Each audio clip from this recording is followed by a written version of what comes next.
ఇప్పుడు ఒక మాట చెప్తున్నాను తల్లి, ఆడపిల్లలకి ఇప్పుడున్నటువంటి ఆడపిల్లలకి వాళ్ళు ఏమనుకుంటారు అని అంటే మాకు అంతా తెలుసు అనుకుంటారు. ఏం తెలుసు అంటే గూగుల్ గూగుల్ గూగుల్ చేతిలో ఉంది కాబట్టి మేము అన్నీ తెలిసేసుకున్నాం, తెలుసుకుంటాం, తెలుసుకోబోతాం కూడా. మీరెవరు మాకు చెప్పడానికి? కొత్తగా ఏం మాట్లాడుతున్నారు అని అంటే మీ చిన్నప్పుడు కంప్యూటర్ ఉందా, మీ చిన్నప్పుడు గూగుల్ ఉందా, మీ చిన్నప్పుడు ఇది ఉందా, మీ చిన్నప్పుడు అది ఉందా అని మాట్లాడుతున్నారు. మా చిన్నప్పుడు విలువలు ఉన్నాయి. ఆ విలువలతోటే మిమ్మల్ని పెంచి పెద్ద చేశాం. ఇవాళ మీరు ₹1,00,000 సంపాదిస్తున్నారేమో కానీ మీ బిడ్డలకి సఫిషియెంట్ టైం ఇవ్వలేకపోయారు. ఆ రోజుల్లో మేము 10,000 సంపాదించినా కుటుంబాన్ని నడిపాము, అత్తమామలకి సేవ చేసుకున్నాము, అలాగే పిల్లల్ని పెంచాము. ఇంత ఉన్నతమైన స్థితికి మిమ్మల్ని తీసుకొని వచ్చాం. మా విలువలు మీకెక్కడున్నాయి? మీకున్నాయి వస్తువులు, విలువలు కాదు. విలువలు కాదు. ఇంకొకటి, ఈరోజు ఎవరినైనా పొదుపు గురించి మాట్లాడమని చెప్పండి, సేవింగ్స్ గురించి. ఎంతమందికి 100 మంది ఆడపిల్లల్లో ఎంతమంది సేవింగ్స్ వైపుకి వెళ్తున్నారు? 4 సంపాదనలు కావాలి ఆమెకి. ఒక boy friend, 2 boy friend, 3 boy friend, 4 boy friend. ఒక బాయ్ ఫ్రెండ్ గోల్డ్ కొనిస్తాడు, ఒక బాయ్ ఫ్రెండ్ రెస్టారెంట్లో తిప్పుతాడు, ఒక బాయ్ ఫ్రెండ్ ఎంజాయ్మెంట్ కోసం తిప్పుతాడు, ఇంకొక బాయ్ ఫ్రెండ్ ఎప్పుడు అడిగితే అప్పుడు మనీ ఇస్తాడు. అమ్మా, నేను కించపరచట్లేదు ఎవరిని కూడా. వ్యవహారం ఎంత భయంకరంగా ఉందో మీకు చెప్తున్నా. అహంభావాలు, అహంకారాలతోటి తలెగరేస్తున్నారే, చివరికి మీరు వచ్చేది మా దగ్గరికి. గుర్తుపెట్టుకోండి. అంటే ఎన్నో కేసెస్ మీ దగ్గర ఇంకా మేము చాలా తక్కువ చూస్తూ ఉంటాం. మీ దగ్గరికి చాలామంది పర్సనల్గా వచ్చి ఈరోజు ఈ పరిస్థితుల్లో ఉన్నాను అంటూ కూడా చాలామంది ఇప్పుడు కన్నీటు పెడుతున్న పరిస్థితి కనిపిస్తూ ఉంటుంది. మీకు అప్పుడు ఏమనిపిస్తూ ఉంటుంది? చెప్పాను కదమ్మా ఇందాకే, ప్రశాంతంగా అన్నీ వదిలేసి ఎక్కడికన్నా పోవాలనిపిస్తుంది. ప్రశాంతంగా పోవాలనిపిస్తుంది. ఎందుకంటే అంత దరిద్రంగా ఉంది. వాళ్ళ యూట్యూబ్లో కూడా కొంతమంది మహిళలను చూస్తుంటే కూడా సిగ్గేస్తుంది. నిజంగా సిగ్గేస్తుంది. నోటికి ఏదొస్తే అది మాట్లాడేసి అదే తీర్పుల కింద మాట్లాడుతున్నారు. ఒక విశ్లేషణ అన్న ఎంతమంది మంచి విశ్లేషణలు చేస్తున్నారు, ఎంతమంది అర్థవంతమైనవి చేస్తున్నారు. ప్రతి ఒక్కళ్ళు విశ్లేషణ అంటే విమర్శించడం అనేది ఒకటే వీళ్ళకి అర్థమవుతుంది. వాళ్ళ కింద కామెంట్స్ చూస్తాను, చప్పట్లు కొట్టేస్తాను అనమాట. అబ్బా మేడం మీరు తోపు, అబ్బా సార్ మీరు తోపు, సార్ మీరు మాత్రమే మాట్లాడాలి, అయ్యో మీరంతా.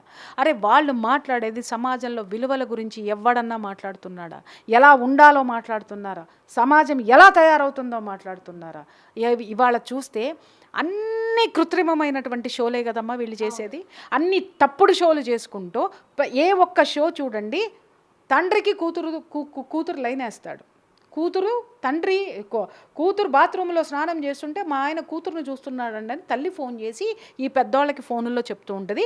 ఆ యొక్క దరిద్రాన్ని వీళ్ళు తీసుకొని వచ్చి జనాలకు వినిపిస్తున్నారు. అన్నా చెల్లెల అక్రమ సంబంధాల గురించి మాట్లాడతారు. అలాగే కూతురు ప్రేమించిన వాడితో తల్లి అక్రమ సంబంధం పెట్టుకుంటుంది. ఇవాళ ఏ షో చూసినా అక్రమ సంబంధాలు తప్పితే సక్రమమైనటువంటి సంబంధాలతో కూడుకున్న షోలు మీకు లేవా? రావా? మీరు విశ్లేషించలేరా? ఏ విధమైనటువంటి దరిద్రాన్ని వీళ్ళు పోషిస్తున్నారు, వీళ్ళు పెడుతున్నారు. దాంట్లో కూర్చునే ప్రతి ఒక్కళ్ళకి నేను మాట్లాడుతున్నా. అంటే మీరేం చేస్తున్నారో జనాలకు తెలియదా? మాలాంటి వాళ్ళకి తెలియదా? అట్లీస్ట్ జనాలకి పోర్ట్రైట్ అన్నమాట. వీళ్ళు ఒక గొప్ప ఇన్ఫర్మేషన్ని జనాల్లోకి పంపిస్తున్నాము అని చెప్పేసి అని దరిద్రాన్ని పట్టిస్తున్న షోలు ఈరోజు ఎన్నున్నాయి తల్లి. సెక్స్ దీని చుట్టూనే చేసుకుంటూ సమాజాన్ని ఎంత భ్రష్టు పట్టించిన వాళ్ళు ఎంతమంది ఉన్నారు. పేర్లతో సహా ఏదో ఒకరోజు కడుపు మండిందంటే మొత్తం తీసుకెళ్ళి కోర్టులో పడేస్తాను. అంటే అసలు ఇలాంటివి జరగకుండా ఉండాలి అంటే కొంతైనా జాగ్రత్త పడాలి. అది ఏ విధంగా అంటారు? సెల్ఫ్ డిసిప్లిన్ ఉండాలి తల్లి. నేను మొత్తుకుంటున్నది అదే. ప్రతి ఒక్కళ్ళకి సెల్ఫ్ డిసిప్లిన్ ఎక్కడి నుంచి వస్తుంది? కుటుంబం ఫస్ట్. ఆ కుటుంబంలో ఉన్నటువంటి బంధువులు. ఇవాళ బంధువులు కూడా అంతే దరిద్రంగా తయారయ్యారమ్మా. ఎవరైనా ఏదైనా సరే కొంచెం బాగుపడ్డారు అనంటే వాడిని ఏ విధంగా కింద పడేయాలా అనేటటువంటి దరిద్రంలో బంధువులు ఉన్నారు. సమాజంలో ఉన్నారంటే సమాజంలో హితవు చెప్పడానికి ఎందుకున్నారు? ప్రియా చౌదరి లాంటి వాళ్ళు ఎవరైనా మాట్లాడారు, ఎందుకు ప్రియా చౌదరి అరుస్తుంది? మీ ఆఫీస్లో కూడా చాలామంది కామెంట్ చేశారు నన్ను, ప్రియా చౌదరి ఎందుకు అట్లా అరుస్తూ ఉంటుంది ఊరికనే కూర్చొని అని చెప్పేసి అని. అరుపులు కాదురా, అది ఆక్రందన. తెలుసా మీకు? తెలుసా ఎవరికైనా? ఎన్ని కేసులు చూశారు మీరు? ఎంతమంది కన్నీళ్లు తుడిచారు మీరు? మీలాగా ఒక చిన్న పని చేసి 10 వీడియో పోస్టులు నేను పెట్టుకోను. నా దగ్గరికి ఎంతమంది వస్తున్నారో, ఎంతమందిని నేను సరిచేసి పంపిస్తున్నానో, సరి చెయ్యలేనటువంటి కేసులకి ఎంత బాధపడుతున్నానో నాకు మాత్రమే తెలుసు. అది ఆక్రందన, అరుపులు కాదు. అవే అరుపులైతే ఈ పాటికి ప్రియా చౌదరి తట్టాబుట్టా చదువుకుని ఎప్పుడో వెళ్ళిపోయేదమ్మా. ఇంతకాలం ఈ యొక్క ఇండస్ట్రీ నుంచి నేను బయటికి వెళ్ళిపోయా. ఎందుకున్నది? ఎందుకు ఆలోచించరు? Why don't you think other side of the coin also? అరే ఎంతసేపు ఊర్లు, టూర్లు, ప్యాకేజ్లు. ఇవాళ కొంతమంది యూట్యూబర్ని చూస్తుంటే చెప్పు తీసుకొని కొట్టాలనిపిస్తుంది ఆడవాళ్ళని. ఒంటి మీద బయట ఉండదమ్మా? బయట ఉండదా? ఇంత ఎక్స్పోజింగ్లమ్మా, ఇంత ఎక్స్పోజింగ్లు చేసుకుంటూ సమాజాన్ని భ్రష్టు పట్టిస్తూ ఉంటే ఒక పెద్ద మనిషి ఎవరో అడుగుతుంది, మేము ఎక్స్పోజింగ్లు చేస్తున్నామని చెప్పేసి అని మమ్మల్ని మాట్లాడుతున్నారు, 3 ఏళ్ల పిల్లని, 2 ఏళ్ల పిల్లని, 6 నెలల పిల్లని చేస్తున్నారు, వీళ్ళనేం చెయ్యాలని. దరిద్రపు దాన నేను చెప్తున్నాను విను. నీలాంటి వాళ్ళు పైటలు తీసేసి ఇంతింత గుడ్డలేసుకుని చూపించేది, వాడు రాత్రిపూట వాటిని చూసి చూసి చూసి నీలాంటిది దొరక్క ఆ పక్కన నోరు లేనటువంటి వాళ్ళు ఎవరు దొరుకుతారా అని చూస్తే ఈ పసిపిల్లలు ఆ క్షణానికి బలవుతున్నారే. దరిద్రపు దాన గుర్తుపెట్టుకో. అండర్స్టాండ్? ఎందుకు తిడుతున్నాను అనంటే బుద్ధి మీకు చెప్పాలి, మీకు చెప్పాలి కాబట్టే మాట్లాడుతున్నాను. ఇలాంటి వ్యాఖ్యలు ఆడపిల్లల నుంచి వింటే చెప్పు తీసుకుని పట పట పట కొట్టాలనిపిస్తుంది. ఎవరమ్మా? ఒక ఆడది ఏదైనా మాట్లాడితే సపోర్ట్ చేసే ఆడవాళ్ళు ఎంతమంది ఉన్నారో చెప్పు. తిరిగి విమర్శించేటటువంటి ఆడ జాతే ఇక్కడ ఎక్కువ కనిపిస్తున్నప్పుడు మరి ఆడవాళ్ళు ఇలా ఎలా తయారవుతారు? మీరు అన్నట్టుగా అంటే ఇంతకు ముందు చూసుకుంటే క్రైమ్ రేట్ ఎక్కువ ఉండేది కాదు, కానీ ఇప్పుడు మనం మీర్పేట్ ఘటన కూడా చూసుకోవచ్చు మేడం. అంటే సొంత భార్యని కుక్కర్లో ఉడికించిన ఘటన. అతను ఒక ఆర్మీ పర్సన్ అయినప్పటికీ కూడా గూగుల్లో సెర్చ్ చేసి మరి వీడియోలు చూసి నా భార్యని ఎలా చంపాలి, చంపితే ఏ విధంగా దొరకకుండా ఉండాలి అనేది కూడా మనం చూసాం. అంటే ఈ రోజుల్లో యూట్యూబ్లో, గూగుల్లో ఏదైనా సెర్చ్ చేస్తే దొరికేస్తుంది అనేది మాత్రం ప్రతి ఒక్కరికి తెలిసిందే. ఇప్పుడు తను కూడా నేను ఎలా నా భర్తని చంపాక ఎలా దొరకకూడదు అనేది కూడా ముందు నుంచి అన్ని మాట్లాడుకొని ఈ విధంగా చేసిందంటే అసలు ఈ టెక్నాలజీ పెరిగి ఎందుకు అనిపించేలా తయారైందని. ఇప్పుడు టెక్నాలజీ ఏమని చెబుతుంది? నేను దరిద్రురాల్ని, నేను దరిద్రాన్నే చూపిస్తా, ఆ దరిద్రాన్ని నువ్వు చూసావనుకో లోపల ఉంటావు, ఊచలు లెక్క పెడతావు అని చెప్తుంది గూగుల్. అర్థమైందా? ఇవన్నీ గూగుల్లో చూసి చేసినయే కదా, నేరాలు ఘోరాలన్నీ వాటిల్లో చూసినయే కదా, ఈ దిక్కుమాల యూట్యూబుల్లో చూసి నేర్చుకున్నాయే కదా.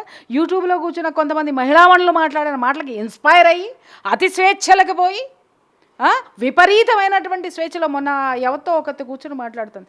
అసలు ఒంటి నిండా బట్టలు వేసుకోమంటారు, నాకు ఒంటి మీద బట్టలంటే చిరాకు కాబట్టి నేను ఇలా ఉంటానని ఇంత పీలికేసుకుని కూర్చొని మాట్లాడుతుంది. తెలుగామే, తెలుగు ఆడపిల్లే.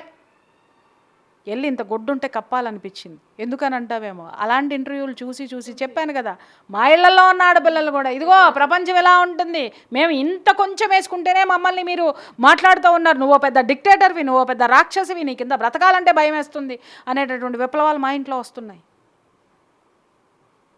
ఏం చేయాలా? ఇలాంటి సిచ్యుయేషన్స్లో ఇలాంటి బట్టలు వేసుకొని ఇలాంటి సంస్కృతిని ప్రేరేపించేటటువంటి అమ్మల్లారా, రేపొద్దున మీ బతుకులు రోడ్డు మీదకే వస్తాయి. గూగుల్ కాపాడదు, గూగుల్ తల్లి కాపాడదు, కన్న తల్లి కాపాడుతుంది. కన్న తల్లి లాంటి ఈ దేశం కాపాడుతుంది, ఈ సమాజం కాపాడుతుంది. సమాజాన్ని మీకు చేతనైనంత మార్చండి. గూగుల్లో ఏమీ లేదు రబ్బా, వెధవ చెత్త ఉంది దాంట్లో, చెత్తని వెతుకుతున్నారు. మంచి సెర్చ్ చేయండి, మంచి ఉంది.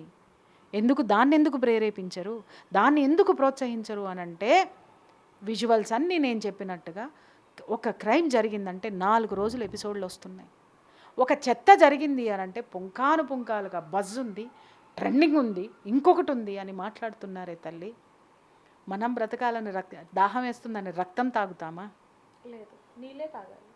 రక్తం ఇవాళ అదే జరుగుతుంది కదా, నువ్వు తాగుతున్నావు, ఇస్తున్నావు. దయచేసి సామాజిక స్పృహ, సామాజిక బాధ్యత ప్రతి ఒక్కళ్ళ మీద ఉన్న రోజున ఎవరైనా సరే నన్ను వచ్చి ఈ నేరం జరిగింది మేడం, దీని మీద స్పందించండి అని అడగండి. అప్పటి వరకు అడగండి.